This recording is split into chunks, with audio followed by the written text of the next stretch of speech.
still not sure. So then on to some website sketches. This is, after we decided on the logo, we thought, okay, how should this thing look? And then, us all being, into technology, and we had a couple guys that have been designing websites since the late 90s, or actually early 90s, since I was in high school with some of these fellas. They were providing some really cool ideas on what the latest is. And again, I mentioned Web 2.0, and we were trying to really stick to that. And we were looking at sites like, Facebook and some of those old, it's fairly simple and easy to get through. So this is kind of an early concept of, all right, let's just keep it simple, use the tabs. You have the main page on the left side, modules on the right. And the final design actually didn't look too much different than our sketches. These were some concepts that we put together in like Photoshop based on those sketches. You can see Sarah Palin is a real big user on her site. She shows up a lot. But yeah, so this is us translating into some concepts, and then ultimately we decided on what it looks like now. So we'll switch over and show you the site now. I don't know if anyone had a chance to look at it, but yeah, ever since we were invited, I think it was about 2 months ago now, to come present, we threw that up there.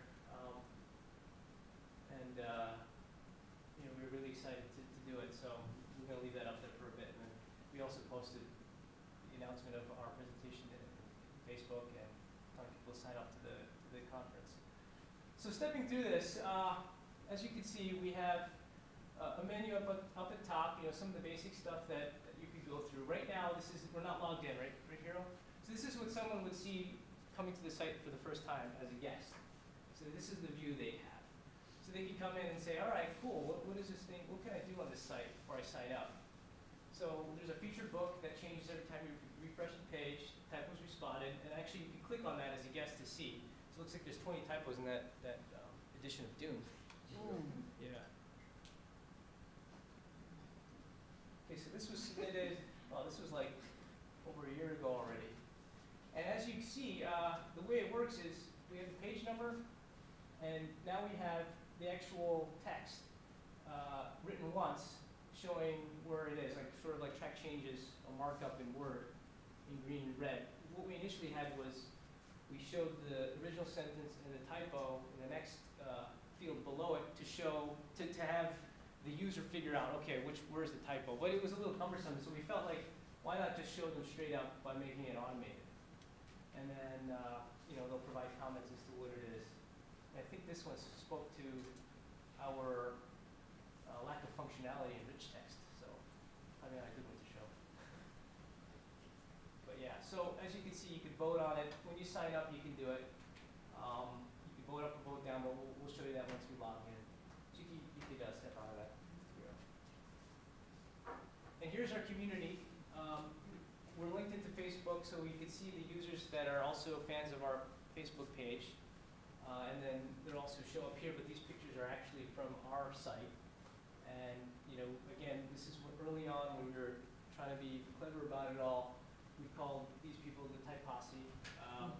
We were trying to collect a little data from them with a poll and ask them questions, to help us understand what they're trying to see. But we find that feedback probably is the best way for us to get information. People just write to feedback@typos.com, and that's driven a lot of the incremental changes we've made over the last year and a half. You want to scroll down a bit? And then again, this is a little redundant, but you can connect with us, Twitter and Facebook, as I mentioned. And some of the renewable content that we try to keep fairly updated, we don't always do a good job, is these featured blogs. And these are some of the things that one of our guys finds all the time, and sometimes they're submitted by other people. So if you want to click into, for example, this is a screenshot from Fox News, Meat Floor's Connie Mack.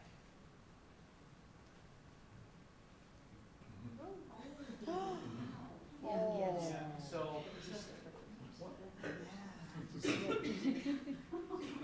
yeah, I still can't figure out if the guy that does this for us likes watching Fox News for its content or just likes watching it to find typos.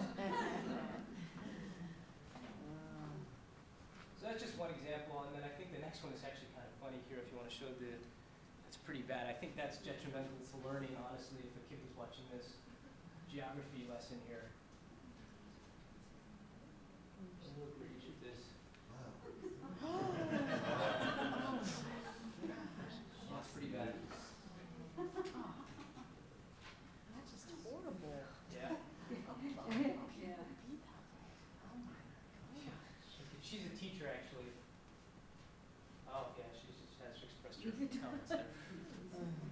Oh, and here is actually the feed from Facebook, and shows our fans in their pictures. So you can step out of that here, and then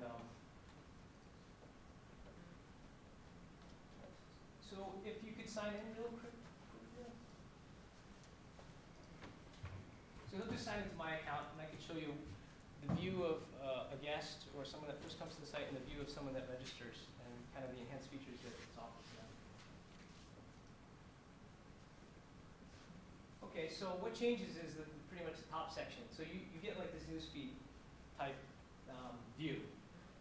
And here is where you can see the latest submissions from all our different users, comments from people, and then you can click in and vote. So if you go to like the first book Hiro from Gum 411, and then do a comment and view, you can go in there, see what it is, read, and decide, okay, yeah, Bane, yeah, I agree with that. You'd hit the plus screen, yeah, you could reply. So once you click that button and vote it up or down, that person, if they choose it, I think maybe by default now, is that how that works by default? They get an alert that somebody has voted on their typo. And so if you press it, that person should get an email and say, hey, someone voted on your typo. And then you can decide, okay, I want to reply and say, yeah, I agree with this, or just say something like, oh yeah, it's pretty bad, or whatever, and we can see a lot of that.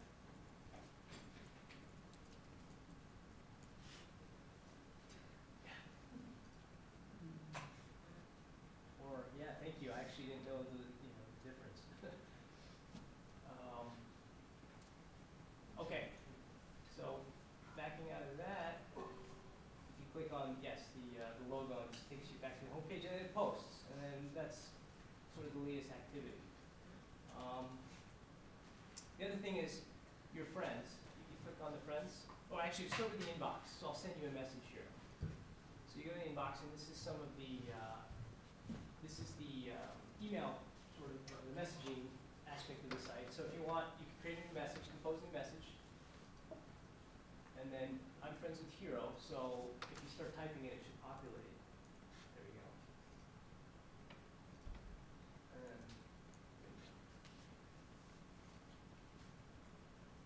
And just like in Facebook, that'll show up in his regular email.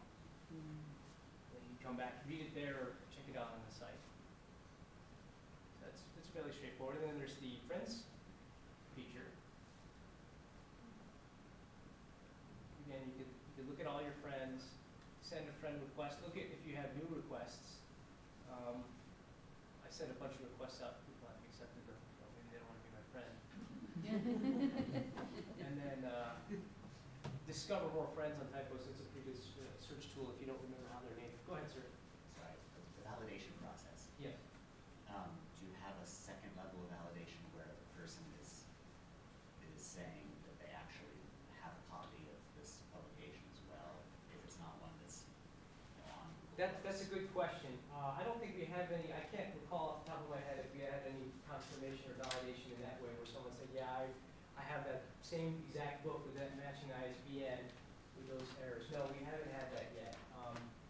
Yeah, part of it is that we trust that people aren't going to plug fake stuff, And the people are careful. and the people are careful, right? Confident, right? Yeah, and I think we did allow them to edit. We do allow them to edit their submissions, and we have a future. We have a beta page for submitting typos. I'll show you the original first, and then I'll explain what we're looking for in the future to limit making mistakes and to make it again easier for people to submit. But at first, it was interesting that you asked that, because we were under the assumption that these folks that have come to the site, took the time to report this, won't make any mistakes, but that's just simply not true.